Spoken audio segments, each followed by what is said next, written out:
ఆ ఏడుపుల యొక్క ప్రక్రియ చూస్తుంటే ఆర్టిఫిషియల్ గా నువ్వు ఏడవాల్సిందని వీళ్ళు చెప్తున్నటువంటి అంతర్గతంగా కొంతమంది కార్యకర్తలు చెప్తున్నారు. అమ్మ నువ్వు ప్రతి డ్యాన్స్ ఏడవాలని ఆమె చెప్తుంటే కృత్రిమ ఏడుపు అనేటువంటిది మంచిది కాదు. ఆ సోదరి పట్ల మాకు సానుభూతి ఉన్నా, రాజకీయాలు సానుభూతి వేరు. వేదికల మీద రాజకీయ ప్రసంగాల మధ్య కన్నీళ్లు పెట్టుకొని సానుభూతి ఓట్లు సంపాదించాలని ప్రయత్నం చేస్తున్నాం. ఇంకా కన్నీళ్లు పెట్టుకొని ఒకరు ఓదారుతుంటే ఒక ఈ డ్రామా అంతా కూడా సినిమాలో చూసినట్టు అనిపిస్తా ఉంది.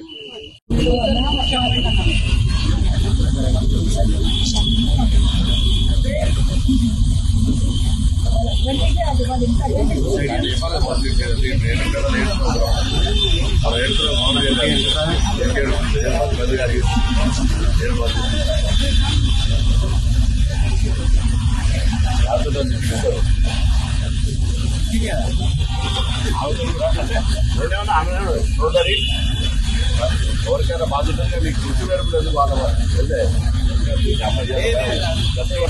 ఒక ఆడ కూతురు కన్యలను కూడా వాళ్ళు వదిలిపెట్టేటట్లు లేరు. వాటి ద్వారా కూడా మళ్ళీ అధికారం పొంది ఈ రాష్ట్రాన్ని గతంలో దోచుకున్నటువంటి తీరుగానే మళ్ళీ దోచుకోవటానికి ప్రయత్నం చేస్తున్నారు.